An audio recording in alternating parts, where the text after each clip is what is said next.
Hi, you're here at Supermassive Games. We're about to do a playthrough of Hidden Agenda, which is part of the PlayLink range of games. I'm Will Doyle, I'm the game director on the project. And I'm Jez Harris, the senior producer. So in Hidden Agenda, we've got two modes, story mode and competitive mode. We have up to 6 players. How well do you know your friends? Choose wisely. Life and death decisions will be in their hands.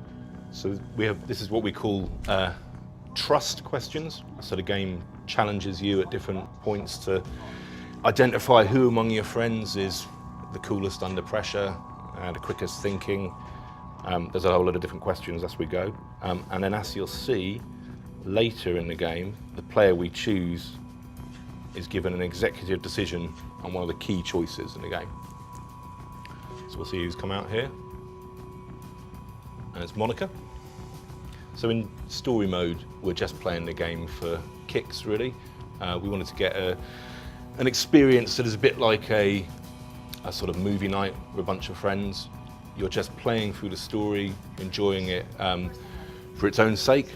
It's a big branching narrative, so it can go in all sorts of different directions, which are controlled by choices. So we need to make a vote for each of these choices, and the majority decision decides. We really want to seize control. We can use a takeover. Tap the takeover button during a choice to take control. So to make the decisions, you just simply swipe on your phone. We wanted to make the game as easy to control for anyone, really. So everybody knows how to use a phone, and we spent a lot of time just making sure that the interactions are as simple as possible. So in this is a search, so we have to try and find clues in the world, and we do that just by moving our pointers around and looking for the clues that we can see at the top of the screen. It's really him.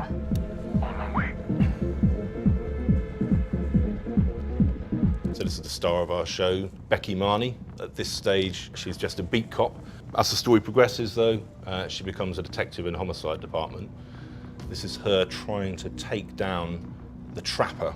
There's this serial killer that's been killing people across the city, and now just a rookie cop. She's got a lead on him, and they've found him in this house. Hands up now! So as we play through the game, every choice will lead to a different branch. Sometimes those branches come back together, sometimes they spiral out into different directions. We have a thing we call the ripple effect, which is each choice you make is sort of like dropping a stone in a pond. Ripples spread out, create different outcomes, and some choices create life and death decisions, as we're about to see here. Help!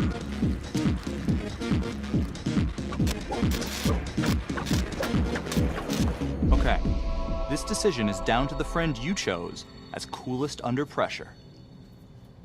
It's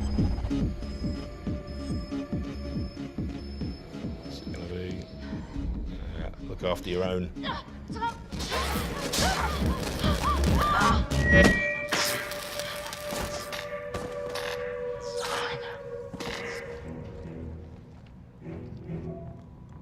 And so that's a fairly momentous decision you have to make there, and that itself has a big effect later on in the game, how you deal with that dilemma. That dilemma, though, is in that one scene, only one outcome. You know, there's other routes we can take that mean we see something completely different. Wouldn't have seen that dilemma at all. And likewise with the shooting. Shooting is about a group decision again, so it's combat. It's up to the entire group to say, yes, you know what, we're going to pull the trigger on this guy. And if you don't all pull the trigger, then you'll go down a different branch because you won't have shot, and something else will play out entirely. So this is now competitive mode. So the difference with competitive mode is that we're all against each other in this, trying to score as many points as we can, and that's handled by hidden agendas. So as we play through the game, one of us will receive a secret objective. Their goal is to make that objective come true. Our goal is to identify them. If we can identify them, we'll score points. If they make their agenda come true, they'll score points too. You've got 5 minutes. Miss Graves, I did not kill anybody.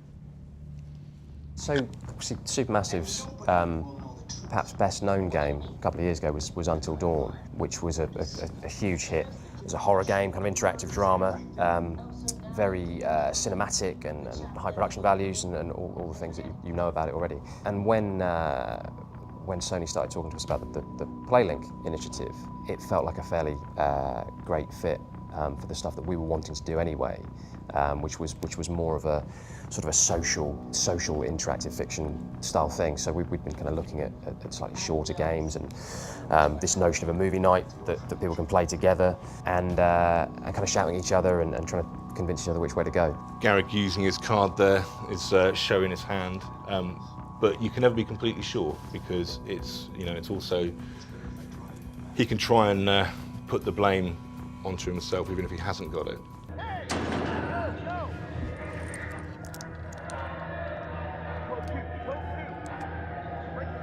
Hey! What's going on?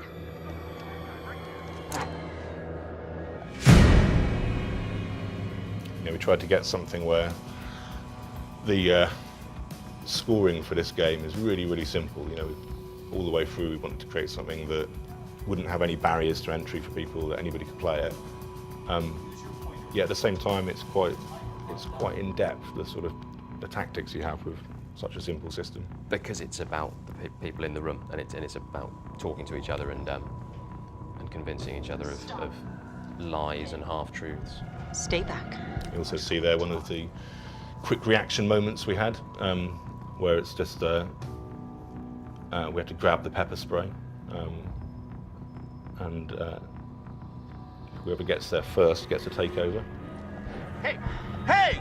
Hey! Settle down. Take it easy.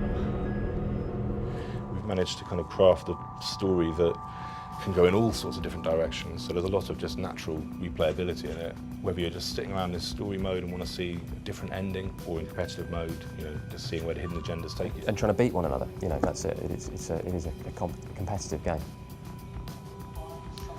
That's Garrick. So now we've identified who's got it. Or we think who's got it. If we all think that it's Garrick, our goal now is just to stop him. So we need to see how he behaves when the critical choices come up. This is it, guys. Let's resolve the hidden agenda.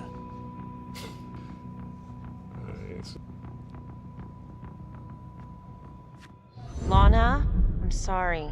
It's thin soup. You're on your own here, so go to the judge and see what he says. Please, Felicity.